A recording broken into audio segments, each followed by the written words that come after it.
ಪ್ರಿಯ ವೀಕ್ಷಕರೇ, ಈಗ ನಾವು ಸ್ಯಾಂಟಿಯಾಗೋನ ಈ ರೋಚಕ ಪ್ರಯಾಣದ ಮೊದಲ ಹೆಜ್ಜೆಯನ್ನು ನೋಡೋಣ. ನಮ್ಮ ಜೀವನದಲ್ಲಿ ಬಂದು ಹೋಗುವ ಪ್ರತಿಯೊಬ್ಬ ವ್ಯಕ್ತಿಯೂ ಒಂದು ಉದ್ದೇಶಕ್ಕಾಗಿ ಬಂದಿರುತ್ತಾರೆ. ಸ್ಯಾಂಟಿಯಾಗೋಗೆ ದಾರಿ ತೋರಿಸಿದ ಆ ನಿಗೂಢ ರಾಜ ಮೆಲ್ಕಿಸೆಡೆಕ್ ಅಷ್ಟಕ್ಕೂ ಯಾರು? ಆತ ಕೇವಲ ಒಬ್ಬ ಮಾರ್ಗದರ್ಶಿಯೇ ಅಥವಾ ಅದಕ್ಕಿಂತ ಮಿಗಿಲಾದ ಶಕ್ತಿಯೇ? ಆತ ಸ್ಯಾಂಟಿಯಾಗೋನ ಯಶಸ್ಸಿಗಾಗಿ ಯಾಕೆ ಅಷ್ಟೊಂದು ಹಂಬಲಿಸುತ್ತಿದ್ದಾನೆ? ಆ ಸುಂದರ ಕ್ಷಣದ ಕಥೆ ಇಲ್ಲಿದೆ. ತಾರಿಫಾ ಪಟ್ಟಣದ ಅತಿ ಎತ್ತರದ ಜಾಗದಲ್ಲಿ ಮೂರ್ಸ್ ಜನಾಂಗದವರು ಕಟ್ಟಿದ ಒಂದು ಹಳೆಯ ಕೋಟೆ ಇದೆ. ಆ ಕೋಟೆಯ ಗೋಡೆಯ ಮೇಲೆ ನಿಂತು ನೋಡಿದರೆ ದೂರದಲ್ಲಿ ಆಫ್ರಿಕಾ ಖಂಡದ ಒಂದು ಸಣ್ಣ ನೋಟ ನಮಗೆ ಸಿಗುತ್ತದೆ. ಅಂದು ಮಧ್ಯಾಹ್ನ ಸೇಲಂನ ರಾಜ ಮೆಲ್ಕಿಸೆಡೆಕ್ ಆ ಕೋಟೆಯ ಗೋಡೆಯ ಮೇಲೆ ಕುಳಿತಿದ್ದ. ಅವನ ಮುಖಕ್ಕೆ ಲೆವಾಂಟರ್ ಗಾಳಿ ಬಲವಾಗಿ ಬೀಸುತ್ತಿತ್ತು. ಅವನ ಪಕ್ಕದಲ್ಲೇ ಇದ್ದ ಆ 6 ಕುರಿಗಳು ಹೊಸ ಯಜಮಾನನನ್ನು ಮತ್ತು ಈ ಬದಲಾವಣೆಯನ್ನು ಕಂಡು ಸ್ವಲ್ಪ ಆತಂಕದಿಂದಲೇ ಅತ್ತಿತ್ತ ಓಡಾಡುತ್ತಿದ್ದವು. ಅವುಗಳಿಗೆ ಬೇಕಾಗಿದ್ದುದು ಕೇವಲ ಮೇವು ಮತ್ತು ನೀರು ಮಾತ್ರ. ಮೆಲ್ಕಿಸೆಡೆಕ್ ಬಂದರಿನಿಂದ ಹೊರಟು ನಿಧಾನವಾಗಿ ಸಾಗುತ್ತಿದ್ದ ಒಂದು ಸಣ್ಣ ಹಡಗನ್ನು ದಿಟ್ಟಿಸಿ ನೋಡುತ್ತಿದ್ದ. ಆ ಹಡಗಿನಲ್ಲಿ ಸ್ಯಾಂಟಿಯಾಗೋ ಇದ್ದ ಎಂಬುದು ಅವನಿಗೆ ತಿಳಿದಿತ್ತು.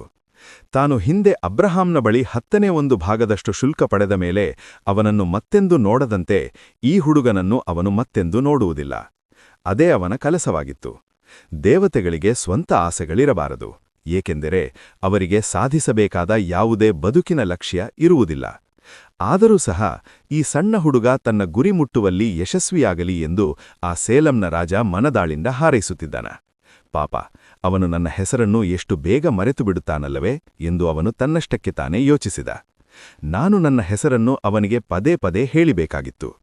ಆಗ ಬೇರೆಯವರ ಹತ್ತಿರ ನನ್ನ ಬಗ್ಗೆ ಮಾತನಾಡುವಾಗ ನಾನು ಸೇಲಂನ ರಾಜ ಮೆಲ್ಕಿಸೆಡೆಕ್ನನ್ನು ಭೇಟಿಯಾಗಿದ್ದೆ ಎಂದು ಹೆಮ್ಮೆಯಿಂದ ಹೇಳಿಕೊಳ್ಳುತ್ತಿದ್ದ. ನಂತರ ಅವನು ಆಕಾಶದತ್ತ ಮುಖ ಮಾಡಿ ಸ್ವಲ್ಪ ಮುಜುಗರದಿಂದಲೇ ಹೀಗೆಂದ: ನನ್ನ ದೇವನೇ, ನೀನು ಹೇಳಿದಂತೆ ಇದೆಲ್ಲವೂ ಬರೀ ಹಮ್ಮು ಬಿಮ್ಮು ಎಂದು ನನಗೂ ಗೊತ್ತು. ಆದರೆ ಒಬ್ಬ ವೃದ್ಧ ರಾಜನಿಗೆ ಅಪರೂಪಕ್ಕೆ ತನ್ನ ಬಗ್ಗೆ ತಾನೇ ಸ್ವಲ್ಪ ಹೆಮ್ಮೆ ಪಟ್ಟುಕೊಳ್ಳುವ ಆಸೆಯಿರುತ್ತದೆ, ಅಷ್ಟೇ. ಸ್ಯಾಂಟಿಯಾಗೋ ಈಗ ಅಜ್ಞಾತ ಲೋಕದತ್ತ ಪಯಣ ಬೆಳೆಸಿದ್ದಾನೆ.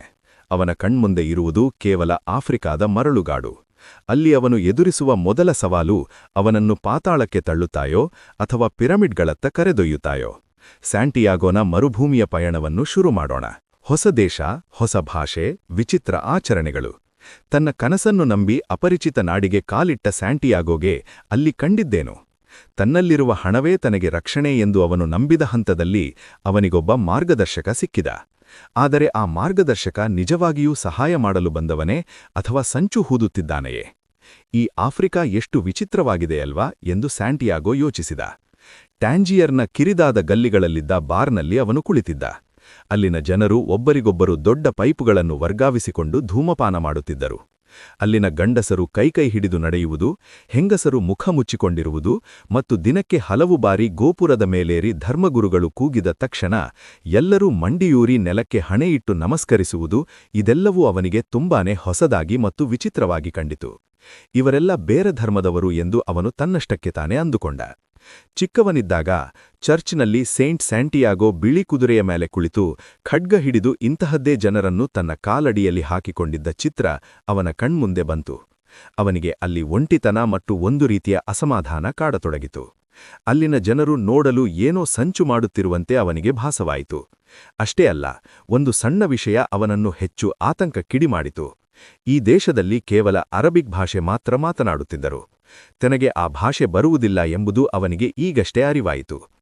ಬಾರ್ ಮಾಲೀಕ ಹತ್ತಿರ ಬಂದಾಗ ಪಕ್ಕದ ಟೇಬಲ್ನಲ್ಲಿದ್ದ ಪಾನೀಯವನ್ನೇ ಸ್ಯಾಂಟಿಯಾಗೋ ತನಗೂ ತರಲು ಸನ್ನೆ ಮಾಡಿದ. ಆದರೆ ಅದು ಕುಡಿಯಲು ತುಂಬಾನೇ ಕಹಿಯಾದ ಚಹಾ ಆಗಿತ್ತು. ಅವನಿಗೆ ವೈನ್ ಅಂದರೆ ತುಂಬ ಇಷ್ಟ, ಆದರೆ ಇಲ್ಲಿ ಅದು ಸಿಗುತ್ತಿರಲಿಲ್ಲ. ಸರಿ, ಈಗ ಅದರ ಬಗ್ಗೆ ಚಿಂತಿಸುವುದು ಬೇಡ. ನನ್ನ ಗುರಿಯಿರುವುದು ಆ ನಿಧಿಯ ಮೇಲೆ ಎಂದು ಮನಸ್ಸು ಗಟ್ಟಿಮಾಡಿಕೊಂಡ. ತನ್ನ ಕುರಿಗಳನ್ನು ಮಾರಿದ ಹಣ ಅವನ ಚೀಲದಲ್ಲಿ ಭದ್ರವಾಗಿತ್ತು. ಹಣವಿದ್ದರೆ ಅದರಲ್ಲಿ ಒಂದು ರೀತಿಯ ಮಾಂತ್ರಿಕ ಶಕ್ತಿ ಇರುತ್ತದೆ. ಹಣವಿರುವವನು ಎಂದೂ ಒಂಟಿಯನಲ್ಲ ಎಂದು ಅವನು ನಂಬಿದ್ದ. ಇನ್ನು ಕೆಲವೇ ದಿನಗಳಲ್ಲಿ ನಾನು ಪಿರಮಿಡ್ಗಳ ಹತ್ತಿರ ಇರುತ್ತೇನೆ. ಆ ಜಿನ್ನದ ಕವಚ ಧರಿಸಿದ ರಾಜ ಕೇವಲ 6 ಕುರಿಗಳಿಗಾಗಿ ನನ್ನ ಹತ್ತಿರ ಸುಳ್ಳು ಹೇಳಲು ಸಾಧ್ಯವಿಲ್ಲ ಎಂದು ಸಮಾಧಾನಪಟ್ಟುಕೊಂಡ. ಆ ರಾಜ ಹೇಳಿದ ಶಕುನಗಳ ಬಗ್ಗೆ ಅವನು ಯೋಚಿಸುತ್ತಿದ್ದ. ಅಂಡಲೂಸಿಯಾದ ಕಾಡುಗಳಲ್ಲಿ ಅಲೆಯುವಾಗ ನೆಲ ಮತ್ತು ಆಕಾಶದ ಬದಲಾವಣೆಯನ್ನು ಕಂಡು ತಾನು ದಾರಿ ಹುಡುಕುತ್ತಿದ್ದದ್ದನ್ನು ನೆನಪಿಸಿಕೊಂಡ. ಒಂದು ನಿರ್ದಿಷ್ಟ ಹಕ್ಕಿ ಹಾರಿದರೆ ಅಲ್ಲಿ ಹಾವಿದೆ ಎಂದರ್ಥ. ಒಂದು ವಿಧದ ಪೊದೆ ಇದ್ದರೆ ಅಲ್ಲಿ ನೀರಿದೆ ಎಂದರ್ಥ. ಇದೆಲ್ಲವನ್ನೂ ಅವನಿಗೆ ಕಲಿಸಿದ್ದು ಅವನ ಕುರಿಗಳು. ದೇವರು ಕುರಿಗಳನ್ನೇ ಅಷ್ಟು ಚೆನ್ನಾಗಿ ನಡೆಸುವಾಗ ಮನುಷ್ಯನನ್ನು ನಡೆಸುವುದಿಲ್ಲವೇ ಎಂದುಕೊಂಡಾಗ ಅವನಿಗೆ ಚಹಾ ಅಷ್ಟೊಂದು ಕಹಿಯಾಗನಿಸಲಿಲ್ಲ. ಯಾರು ನೀನು ಎಂದು ಸ್ಪ್ಯಾನಿಷ್ ಭಾಷೆಯಲ್ಲಿ ಯಾರೋ ಕೇಳಿದ ಧ್ವನಿ ಕೇಳಿತು. ಸ್ಯಾಂಟಿಯಾಗೋಗೆ ಎಲ್ಲಿಲ್ಲದ ನಿರಾಳವಾಯಿತು. ಶಕುನಗಳ ಬಗ್ಗೆ ಯೋಚಿಸುತ್ತಿದ್ದಾಗಲೇ ಯಾರೋ ಒಬ್ಬ ಪರಿಚಯದ ಭಾಷೆಯವನು ಸಿಕ್ಕಿದ್ದನ್ನು ಕಂಡು ಅವನು ಖುಷಿಪಟ್ಟ. ನಿನಗೆ ಸ್ಪ್ಯಾನಿಷ್ ಹೇಗೆ ಗೊತ್ತು ಎಂದು ಸ್ಯಾಂಟಿಯಾಗೋ ಕೇಳಿದ. ಅಲ್ಲಿಗೆ ಬಂದವನು ಇವನಿದ್ದೇ ವಯಸ್ಸಿನ ಪಾಶ್ಚಾತ್ಯ ಉಡುಪು ಧರಿಸಿದ ಯುವಕ. ಆದರೆ ಅವನ ಮೈಬಣ್ಣ ಅವನು ಅಲ್ಲಿನವನೇ ಎಂದು ಹೇಳುತ್ತಿತ್ತು. ಇಲ್ಲಿ ಎಲ್ಲರಿಗೂ ಸ್ಪ್ಯಾನಿಷ್ ಗೊತ್ತು. ಸ್ಪೇನ್ ದೇಶ ಇಲ್ಲಿಂದ 2 ಗಂಟೆಯ ದೂರದಲ್ಲಿದೆಯಲ್ಲವೇ ಎಂದು ಆ ಯುವಕ ಉತ್ತರಿಸಿದ. ದಯವಿಟ್ಟು ಕುಳಿತುಕೋ, ನಿನಗೇನಾದರೂ ಕುಡಿಸುತ್ತೇನೆ ಎಂದು ಸ್ಯಾಂಟಿಯಾಗೋ ಅಂದ. ನನಗೆ ಒಂದು ಗ್ಲಾಸ್ ವೈನ್ ಕೇಳು, ಈ ಚಹಾ ನನಗೆ ಇಷ್ಟವಾಗುತ್ತಿಲ್ಲ. ಈ ದೇಶದಲ್ಲಿ ವೈನ್ ಸಿಗುವುದಿಲ್ಲ, ಇಲ್ಲಿನ ಧರ್ಮದಲ್ಲಿ ಅದಕ್ಕೆ ನಿಷೇಧವಿದೆ ಎಂದು ಆ ಯುವಕ ವಿವರಿಸಿದ. ನಂತರ ಸ್ಯಾಂಟಿಯಾಗೋ ತಾನು ಪಿರಮಿಡ್ಗಳಿಗೆ ಹೋಗಬೇಕು ಎಂದು ಹೇಳಿದ. ನಿಧಿಯ ಬಗ್ಗೆ ಹೇಳಲು ಹೋಗಿ ಸುಮ್ಮನಾದ. ಆ ರಾಜ ಹೇಳಿದ ಮಾತು ನೆನಪಾಯಿತು. ಇನ್ನೂ ಸಿಗದ ವಸ್ತುವಿನ ಮೇಲೆ ಪಾಲು ಕೊಡುತ್ತೇನೆ ಎಂದು ಮಾತು ಕೊಡಬಾರದು ಎಂದು. ನಿನಗೆ ಸಾಧ್ಯವಾದರೆ ನನ್ನನ್ನು ಅಲ್ಲಿಗೆ ಕರೆದುಕೊಂಡು ಹೋಗು, ನಾನು ನಿನಗೆ ಮಾರ್ಗದರ್ಶಕನಾಗಿ ಕೆಲಸ ಮಾಡಿದ್ದಕ್ಕೆ ಹಣ ಕೊಡುತ್ತೇನೆ ಎಂದು ಸ್ಯಾಂಟಿಯಾಗೋ ಪ್ರಸ್ತಾಪ ಇಟ್ಟ. ನಿನಗೆ ಅಲ್ಲಿಗೆ ಹೋಗಲು ಎಷ್ಟು ಕಷ್ಟ ಎಂದು ಗೊತ್ತೇ ಎಂದು ಆ ಹೊಸಬ ಕೇಳಿದ. ಅವರಿಬ್ಬರ ಸಂಭಾಷಣೆಯನ್ನು ಆ ಬಾರ್ ಮಾಲೀಕ ತುಂಬಾನೇ ಸೂಕ್ಷ್ಮವಾಗಿ ಗಮನಿಸುತ್ತಿರುವುದು ಸ್ಯಾಂಟಿಯಾಗೋನ ಕಣ್ಣಿಗೆ ಬಿತ್ತು. ಅವನಿಗೆ ಒಂದು ರೀತಿಯ ಮುಜುಗರ ಮತ್ತು ಆತಂಕ ಉಂಟಾಯಿತು. ಆದರೆ ಈಗ ಒಬ್ಬ ಮಾರ್ಗದರ್ಶಕ ಸಿಕ್ಕಿದ್ದಾನೆ, ಈ ಅವಕಾಶವನ್ನು ಕಳೆದುಕೊಳ್ಳಬಾರದು ಎಂದು ಅವನು ನಿರ್ಧರಿಸಿದ. ಆ ಬಾರ್ ಮಾಲೀಕ ಯಾಕೆ ಅವರಿಬ್ಬರ ಮಾತನ್ನು ಅಷ್ಟು ಗಂಭೀರವಾಗಿ ಕೇಳಿಸಿಕೊಳ್ಳುತ್ತಿದ್ದಾನೆ? ಸ್ಯಾಂಟಿಯಾಗೋಗೆ ಸಿಕ್ಕಿರುವ ಈ ಹೊಸ ಗೆಳೆಯ ನಿಜವಾಗಿಯೂ ನಂಬಿಕಸ್ಥನೇ? ಸ್ಯಾಂಟಿಯಾಗೋನ ಈ ಪಯಣದ ಮುಂದಿನ ರೋಚಕ ತಿರುವನ್ನು ನೋಡೋಣ. ನಂಬಿಕೆ ಎನ್ನುವುದು ಒಂದು ಸುಂದರವಾದ ಅರಮನೆಯಿದ್ದ ಹಾಗೆ. ಆದರೆ ಆ ಅರಮನೆ ಕುಸಿದು ಬಿದ್ದಾಗ ಆಗುವ ನೋವು ಅಸಹನೀಯ. ಸ್ಯಾಂಟಿಯಾಗೋ ತನ್ನ ಕನಸನ್ನು ನನಸು ಮಾಡಿಕೊಳ್ಳುವ ಭರದಲ್ಲಿ ತನ್ನಲ್ಲಿದ್ದ ಸರ್ವಸ್ವವನ್ನು ಒಬ್ಬ ಅಪರಿಚಿತನ ಕೈಗಿಟ್ಟಿದ್ದಾನೆ. ಅವನ ಸುತ್ತಲೂ ಸಾವಿರಾರು ಜನರಿದ್ದರೂ ಅವನ ಕಣ್ಣು ಮಾತ್ರ ಒಬ್ಬನ ಮೇಲಿದೆ. ಅಷ್ಟಕ್ಕೂ ಆ ಅಪರಿಚಿತ ಅವನನ್ನು ಗುರಿಮುಟ್ಟಿಸುತ್ತಾನೋ ಅಥವಾ ನಡುಹಾದಿಯಲ್ಲಿ ಕೈಬಿಡುತ್ತಾನೋ? ನೀನು ಇಡೀ ಸಹಾರಾ ಮರುಭೂಮಿಯಲ್ಲೂ ದಾಟಬೇಕು ಅಂದ ಆ ಯುವಕ. ಅದಕ್ಕೆ ಹಣದ ಅವಶ್ಯಕತೆಯಿದೆ. ಮೊದಲು ನಿನ್ನ ಹತ್ತಿರ ಎಷ್ಟು ಹಣವಿದೆ ಎಂದು ನಾನು ತಿಳಿದುಕೊಳ್ಳಬೇಕು. ಸ್ಯಾಂಟಿಯಾಗೋಗೆ ಅದು ಸ್ವಲ್ಪ ವಿಚಿತ್ರವಾದ ಪ್ರಶ್ನೆ ಅನಿಸಿತು. ಆದರೆ ಅವನಿಗೆ ಆ ಮುದುಕರಾಜನ ಮಾತಿನ ಮೇಲೆ ನಂಬಿಕೆಯಿತ್ತು. ನೀನು ಯಾವುದಾದರೂ ಮನಸ್ಫೂರ್ತಿಯಾಗಿ ಬಯಸಿದರೆ ಈ ಬ್ರಹ್ಮಾಂಡವೇ ಅದನ್ನು ನಿನಗೆ ಕೊಡಿಸಲು ಸಂಚು ಹುಳುತ್ತದೆ ಎಂಬ ಮಾತು ಅವನ ಕಿವಿಯಲ್ಲಿ ಮೊಳಗಿತು. ಅವನು ತನ್ನ ಚೀಲದಲ್ಲಿದ್ದ ಹಣವೆಲ್ಲವನ್ನೂ ಹೊರತೆಗೆದು ಆ ಯುವಕನಿಗೆ ತೋರಿಸಿದ. ಅಷ್ಟರಲ್ಲಿ ಆ ಬಾರ್ ಮಾಲೀಕ ಕೂಡ ಅಲ್ಲಿಗೆ ಬಂದು ಆ ಹಣದ ಕಡೆ ನೋಡಿದ. ಅವರಿಬ್ಬರೂ ಅರಬಿಕ್ ಭಾಷೆಯಲ್ಲಿ ಏನೋ ಮಾತನಾಡಿಕೊಂಡರೂ ಮಾಲೀಕ ಸ್ವಲ್ಪ ಕೋಪಗೊಂಡಂತೆ ಕಂಡ. ನಡಿ, ಇಲ್ಲಿಂದ ಬೇಗ ಹೊರಟಾಣ, ಅವನು ನಮ್ಮನ್ನು ಇಲ್ಲಿಂದ ಹೋಗಲು ಹೇಳುತ್ತಿದ್ದಾನೆ ಎಂದ ಆ ಹೊಸ ಗೆಳೆಯ. ಸ್ಯಾಂಟಿಯಾಗೋಗೆ ಸ್ವಲ್ಪ ಸಮಾಧಾನವಾಯಿತು. ಅವನು ಬಿಲ್ ಪಾವತಿಸಲು ಎದ್ದಾಗ ಮಾಲೀಕ ಅವನ ಕೈ ಹಿಡಿದು ಏನೋ ಕೋಪದಿಂದ ಕಿರುಚತೊಡಗಿದ. ಸ್ಯಾಂಟಿಯಾಗೋ ಬಲಿಷ್ಠನಾಗಿದ್ದ. ಅವನಿಗೆ ತಿರುಗಿ ಬೀಳಬೇಕು ಎಂದು ಅನಿಸಿತು. ಆದರೆ ಇದು ಪರಕೀಯ ದೇಶ ಎಂಬ ಅರಿವಿತ್ತು. ಅವನ ಹೊಸ ಗೆಳೆಯ ಆ ಮಾಲೀಕನನ್ನು ಪಕ್ಕಕ್ಕೆ ತಳ್ಳಿ ಸ್ಯಾಂಟಿಯಾಗೋನನ್ನು ಎಳೆದುಕೊಂಡು ಹೊರಗೆ ಬಂದ. ಅವನಿಗೆ ನಿನ್ನ ಹಣದ ಮೇಲೆ ಕಣ್ಣಿತ್ತು ಎಂದು ಆ ಹೊಸ ಗೆಳೆಯ ವಿವರಿಸಿದ. ಈ ಟ್ಯಾಂಜಿಯರ್ ನಗರ ಆಫ್ರಿಕಾದ ಇತರ ಭಾಗಗಳಂತಲ್ಲ. ಇದೊಂದು ಬಂದರು ಪಟ್ಟಣ. ಇಲ್ಲಿ ಹಗಲುಗಳ್ಳರ ಕಾಟ ಜಾಸ್ತಿ. ಸ್ಯಾಂಟಿಯಾಗೋಗೆ ತನ್ನ ಹೊಸ ಗೆಳೆಯನ ಮೇಲೆ ನಂಬಿಕೆ ಹೆಚ್ಚಾಯಿತು. ಅಪಾಯದ ಸಮಯದಲ್ಲಿ ಅವನು ತನಗೆ ಸಹಾಯ ಮಾಡಿದ್ದನಲ್ಲ. ಅವನು ಮತ್ತೆ ತನ್ನ ಹಣವೆಲ್ಲವನ್ನೂ ತೆಗೆದು ಎಣ್ಣಿಸಿದ.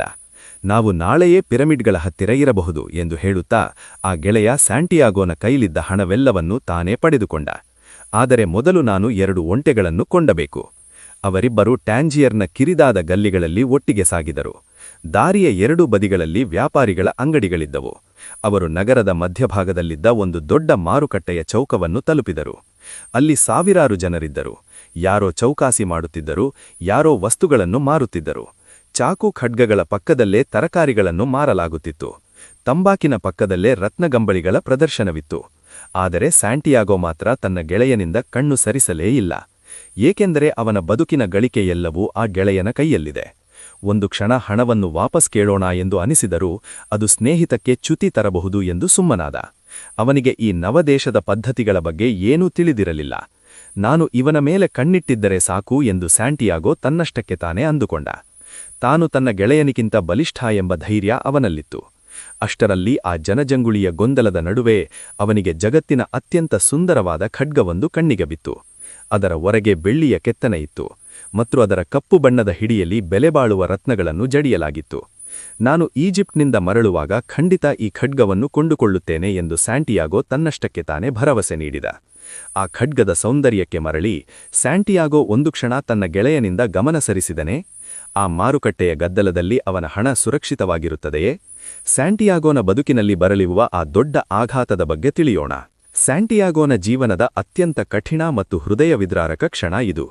ನಂಬಿಕೆಯೇ ದ್ರೋಹವಾದಾಗ ಮನುಷ್ಯನಿಗೆ ಹೇಗನಿಸುತ್ತದೆ ಎಂಬುದನ್ನು ಈ ಭಾಗವು ಬಹಳ ಆಳವಾಗಿ ವಿವರಿಸುತ್ತದೆ. ಒಂದು ಕ್ಷಣದ ಅಚಾತುರ್ಯ ಜೀವನದ ಇಡೀ ಗಳಿಕೆಯನ್ನೇ ಕಿತ್ತುಕೊಳ್ಳಬಲ್ಲದೆ. ಸೂರ್ಯೋದಯದ ಸಮಯದಲ್ಲಿ 60 ಕುರಿಗಳ ಯಜಮಾನನಾದ ಹುಡುಗ ಸೂರ್ಯಾಸ್ತದ ಹೊತ್ತಿಗ ಪರಕೀಯ ದೇಶದಲ್ಲಿ ಅನಾಥನಾಗಿ ನಿಂತಿದ್ದಾನೆ. ಅವನ ಕನಸುಗಳು ನುಚ್ಚುನೂರಾಗಿವೆ. ದೇವರು ಇಷ್ಟು ಅನ್ಯಾಯಗಾರನೇ? ತನ್ನ ಕನಸುಗಳನ್ನು ನಂಬಿದವರಿಗೆ ದೇವರು ನೀಡುವ ಪ್ರತಿಫಲ ಇದೇನೆ ಎಂಬ ನೋವಿನ ಪ್ರಶ್ನೆ ಅವನನ್ನು ಕಾಡುತ್ತಿದೆ. ಸ್ಯಾಂಟಿಯಾಗೋನ ಜೀವನದ ಈ ಕರಾಳ ರಾತ್ರಿ ಮುಗಿಯುತ್ತದೆಯೇ? ಅವನ ಹತ್ತಿರ ಈಗ ಏನೂ ಇಲ್ಲದಿದ್ದರೂ ಅವನ ಜೇಬಿನಲ್ಲಿ ಆ ರಾಜ ನೀಡಿದ ಆ 2 ಕಲ್ಲುಗಳು, ಯೂರಿಮ್ ಮತ್ತು ಥುಮ್ಮಿಮ್ ಇವೆಯೇ? ಅವು ಅವನಿಗೆ ದಾರಿ ತೋರಿಸುತ್ತವೆಯೇ? ಮುಂದಿನ ವಿಡಿಯೋದಲ್ಲಿ ನೋಡೋಣ. ನಮ್ಮ ಚಾನೆಲ್ಗೆ ಹೊಸಬರಾದ್ರೆ ದಯವಿಟ್ಟು ಸಬ್ಸ್ಕ್ರೈಬ್ ಮಾಡಿ ಮತ್ತು ಬೆಲ್ ಐಕಾನ್ ಒತ್ತಿ. ನಿಮ್ಮ ಬೆಂಬಲವೇ ನಮಗಿನ್ನಷ್ಟು ಉತ್ತಮ ವಿಡಿಯೋಗಳನ್ನು ಮಾಡಲು ಪ್ರೇರಣೆ. ವಿಡಿಯೋ ಇಷ್ಟವಾದ್ರೆ ಲೈಕ್ ಮಾಡಿ. ನಿಮ್ಮ ಅಭಿಪ್ರಾಯವನ್ನು ಕಮೆಂಟ್ನಲ್ಲಿ ತಿಳಿಸಿ. ನಿಮ್ಮ ಸ್ನೇಹಿತರ ಜೊತೆ ಶೇರ್ ಮಾಡಿ.